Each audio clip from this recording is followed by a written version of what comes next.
and gentlemen, get ready to rock.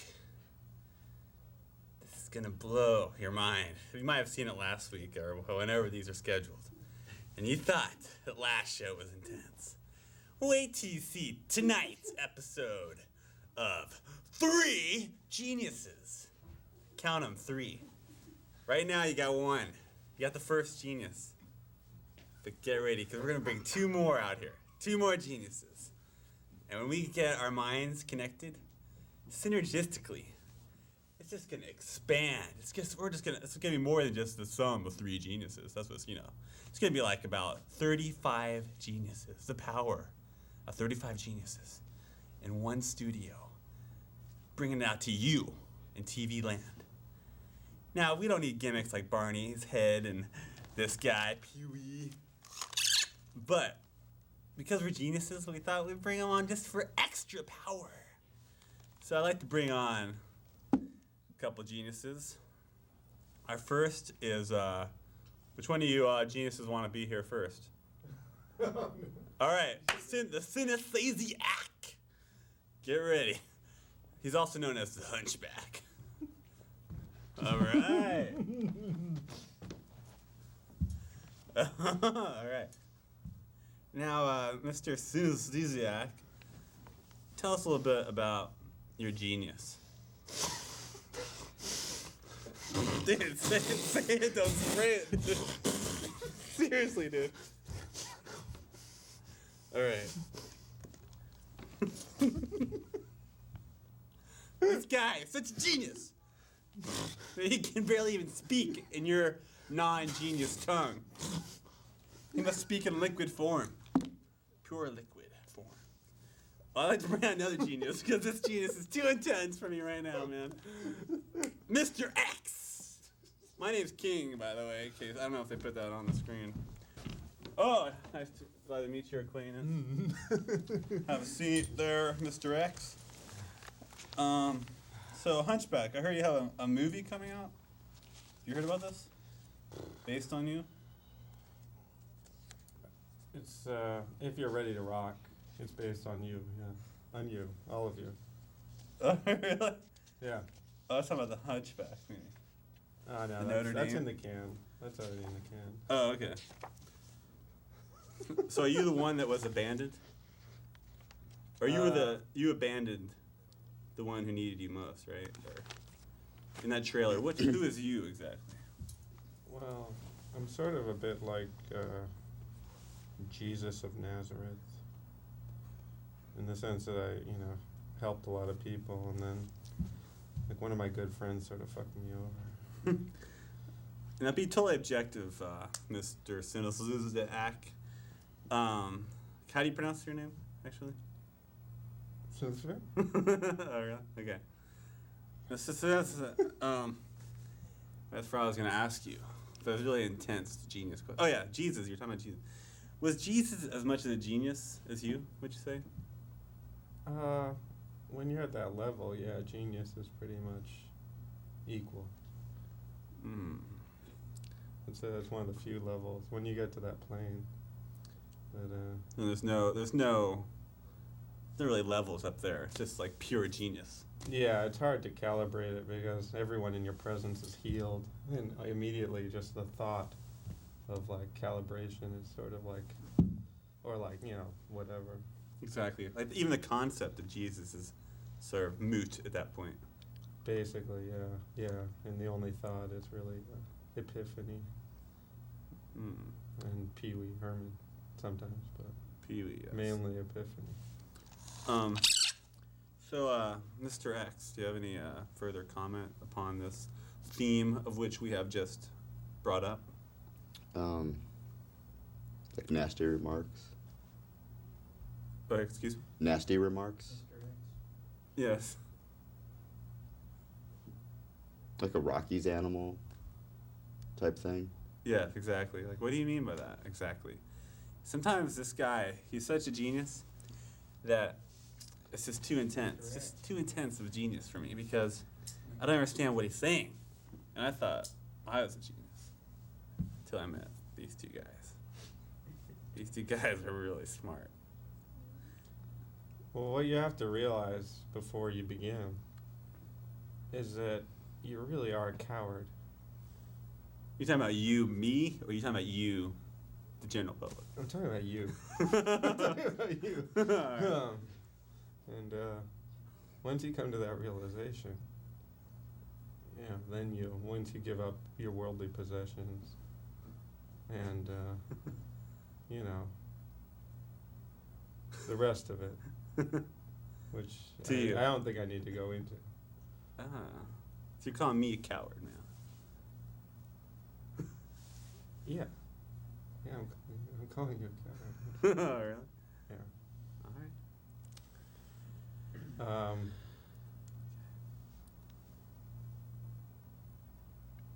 But once you come to that realization, then you have the chance, then you have the opportunity to be screwed over. But until that point, you're just screwing yourself. You really are. And I mean, So with wait, a little help. you're screwing yourself until you have the opportunity to get screwed over.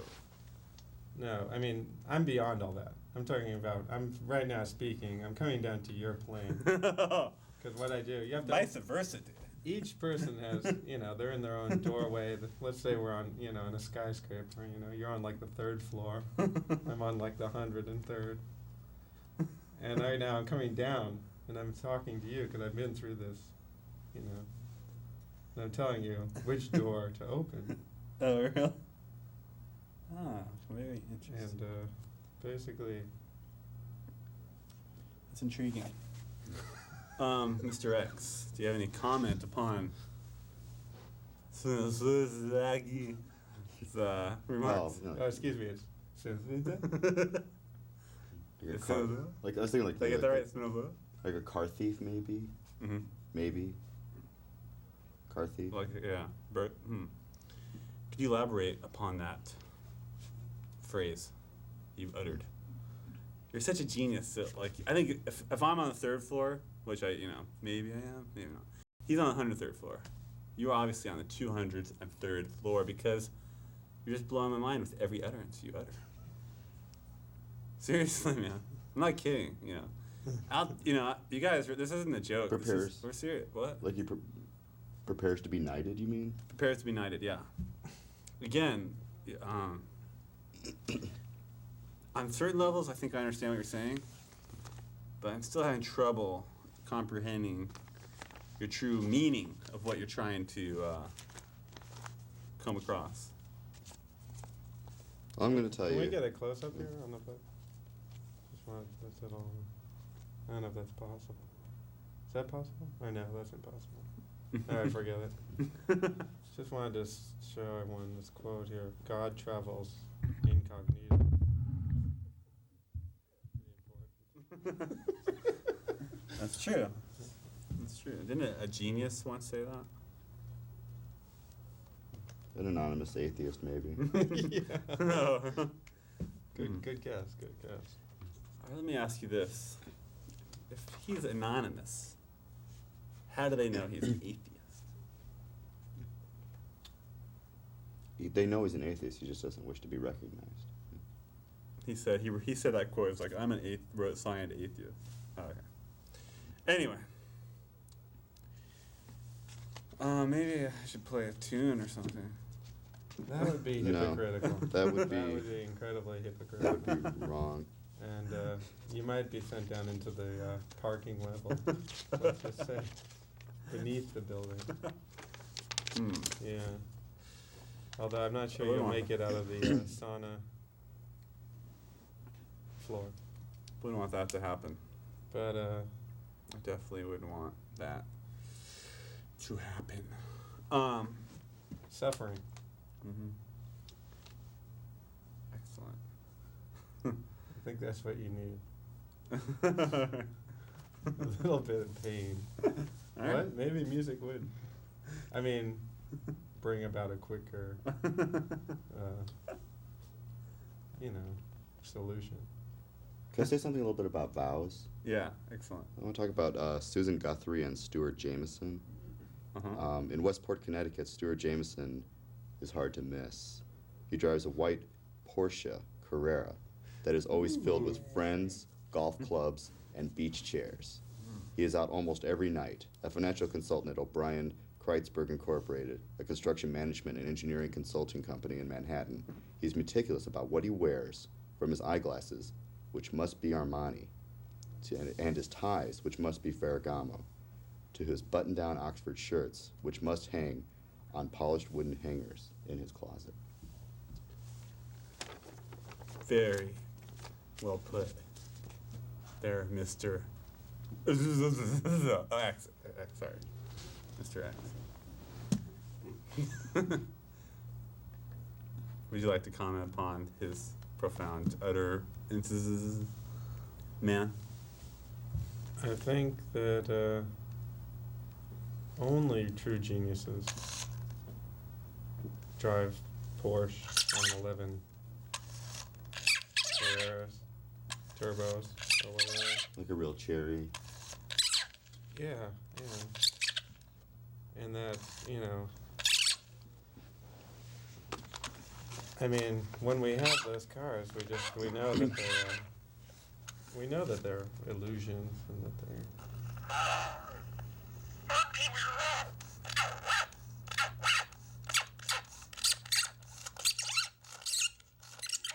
but the language, the engine, the clutch, the handling, you really can't top that. The Avion destination. Yeah.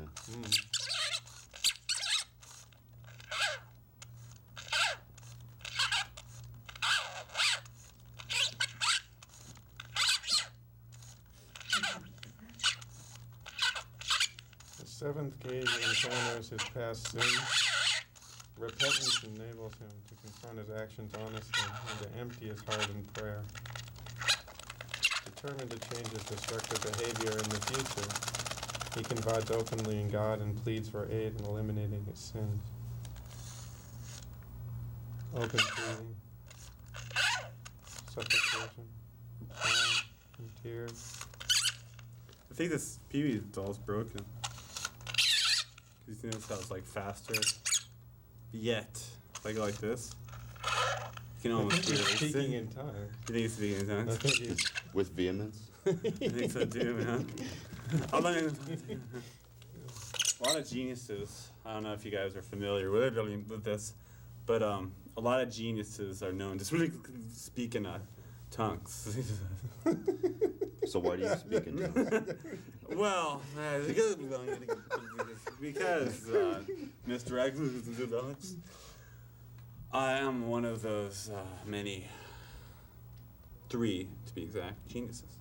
Like those in Madrid. Yeah, and right here in Hollywood, California, 900 whatever. All right. So anyway,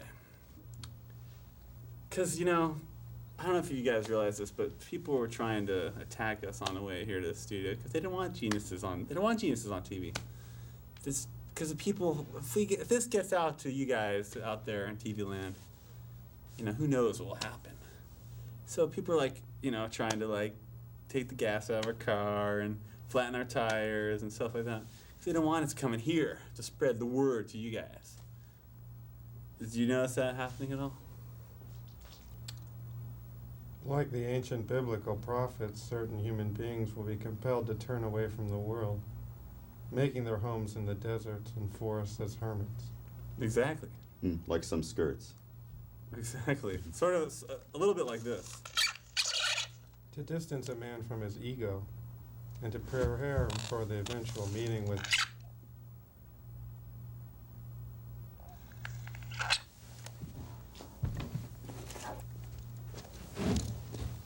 What? All right. Now, a pure genius is gonna shine right through there to you. All right. sometimes So right now we've gone through half of this intense discussion. So we're gonna get 15 minutes of pure genius out to you guys. So get ready to rock with three geniuses. Just so you know. Don't change that channel. don't watch the preview channel. I know it's your favorite. I like to watch just things go by and watch the previews. But no, go up one. Or whatever. Watch this channel. This channel. Because we are going to blow your mind for the next 13 and a half minutes or so. So get ready to rock!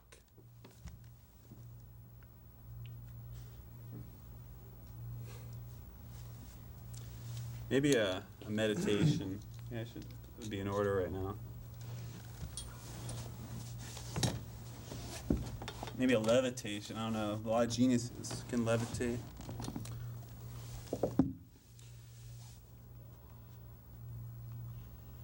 Hola, Salima. Hola, Salima. Hola, Salima. Ochre-colored houses and jut forth precariously from the mountain.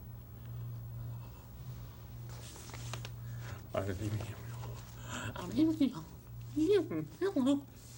I know you are, but what am I?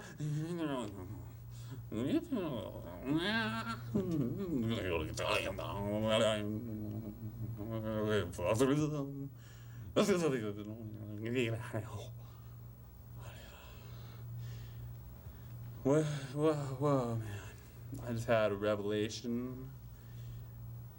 I was told to ask Mr. X his comments upon my revelation. Well, I think that'd be a good time to talk about the bachelorette party in Westport. At Yes. the home of their friend Lorna Racone. And actually it was in her enormous closet where the bride's friends often gather to dress for parties. Quote, Lorna's closet is as big as my Manhattan apartment, said Teresa Valente, an old friend of the couple who grew up in Westport. It has a built-in refrigerator which was filled with champagne. We all sat around drinking and talking. Mm-hmm. Very interesting. The bride's friends also threw a lingerie shower for Miss Guthrie. I got Susan boxer shorts and t-shirts because she's so down-to-earth and innocent-looking, Ms. Flynn said. She likes comfortable things. She's very genuine. She's been my maid of honor, my best friend, and my divorce lawyer, all in 1 year. That's pretty cool, man. That's pretty cool. You couldn't have said it better yourself. You know what I'm saying? Oh, excellent. Mr. is going to play a tune. But although I have to warn, sometimes when other people play guitar, I get angry, man. I get real angry. And I just want to rage. On whoever's trying to do that. You know what I'm saying?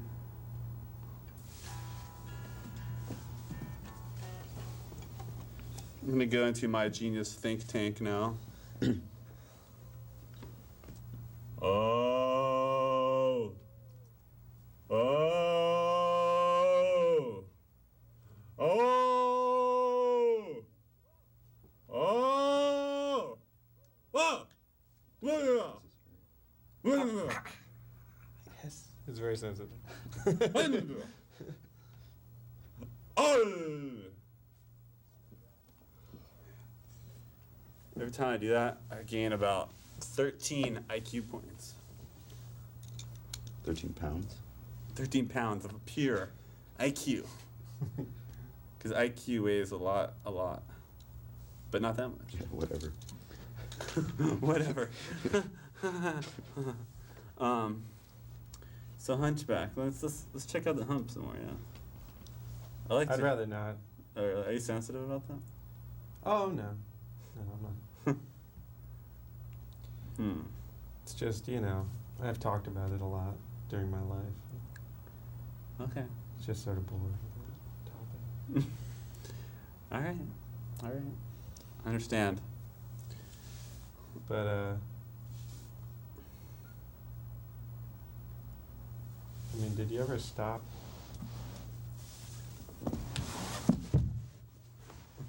Yeah. What are you doing? Oh, no. Oh, no. No. I just want to check it out. Huh? Seriously. I just want to check it Put- out. Silence is Put the golden, guitar down. dude. Silence is really golden. Put the guitar down. Just hanging out.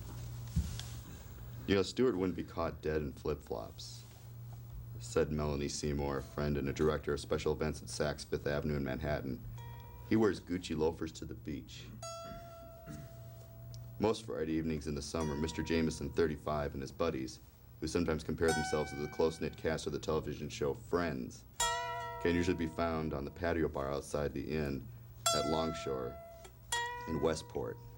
3 summers ago, he met Susan Guthrie there. He was all dressed up in a double-breasted suit, recalled Ms. Guthrie, 30, who is a lawyer at Gentle and Kyoto in Bridgeport. When I went up to the bar, he squeezed in next to me and got the bartender's attention and walked away with his drinks. I thought, what a cute guy, but what a jerk. Several hours later, they ran into each other again. By then, their respective crowds had moved on to Dunville's, a Cheers-like bar in Westport, where Mr. Jameson and his friends run tabs. That encounter went better than the first. A few days later, he sent her a dozen red roses, almost as long as golf clubs. He keeps golf clubs in his trunk all the time, too, of his Porsche. Who are you talking about, too? Stuart Jameson. Get with the program, man. Oh, sorry, I was spacing out. Who have I been talking about the whole time? Susan Guthrie and Stuart Jameson. That's all I've been talking about. Oh, really? And then all of a sudden, like, who are you talking about? Maybe I'm just not the genius that you two are. No. It's like I've said before many a time. You have a really rich voice. Do you notice that? You notice that, dude? Really? Yeah. Yeah. It's pretty cool. Stuart Jameson. Who's that guy? I heard a lot of description about him, but I don't know who you're talking about.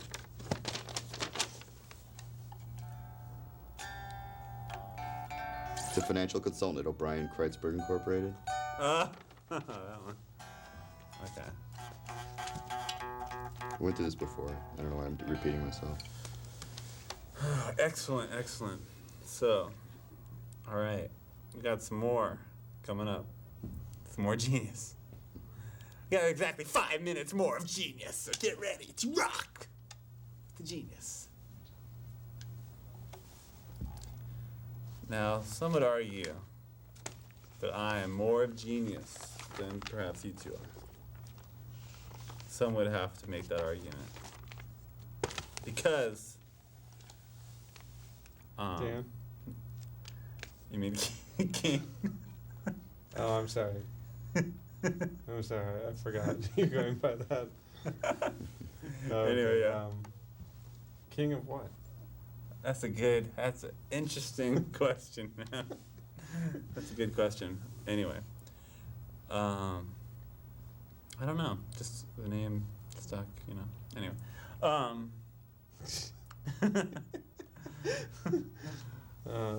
Sometimes you have to die to to better yourself. Oh, yeah? Yeah. Bring it I on. mean, as far as like genius is concerned. Are you trying to threaten me or something? Oh no. Oh, yeah. No. Oh, yeah. No, I'm just. Although, now that you mention it.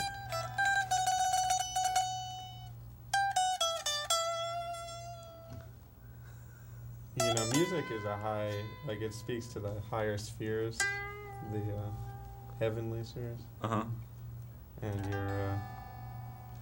you're causing some bad repercussions. Let's just say. And it's hard to get out of. It takes many, many years, even when you're not alive. So it's pretty tough.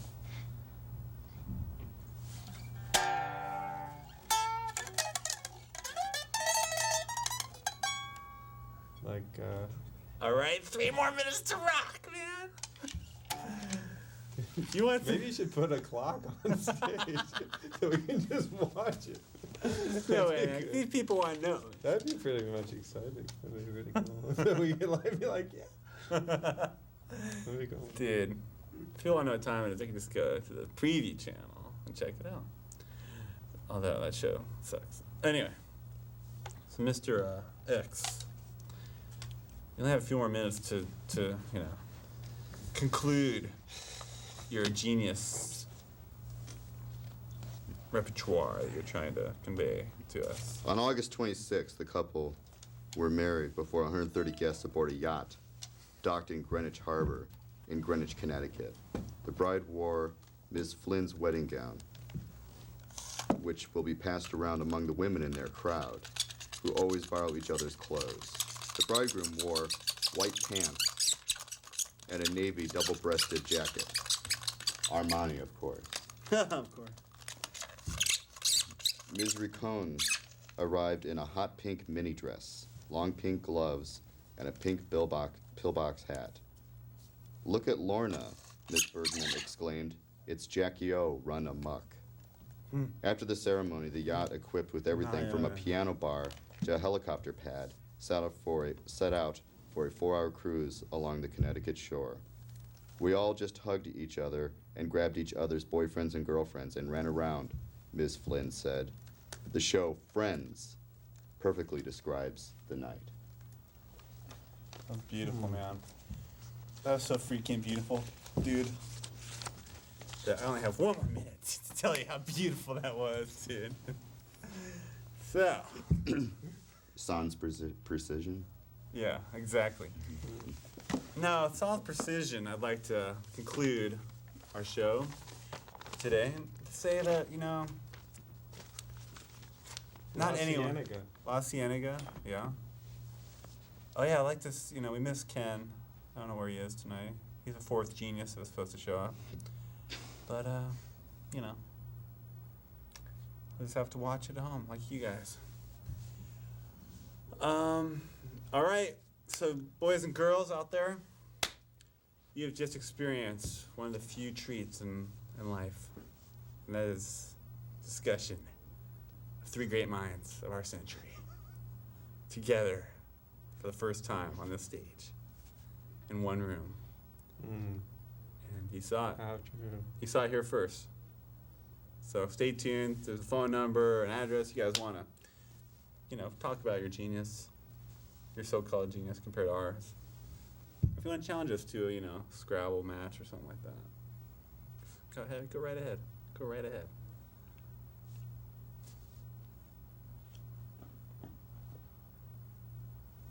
Or if you want to meet us out back. Right there. Oh, yeah.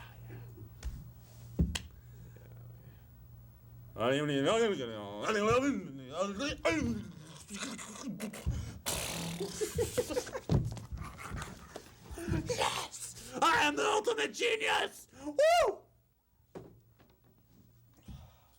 That's just what the tongues revealed to me.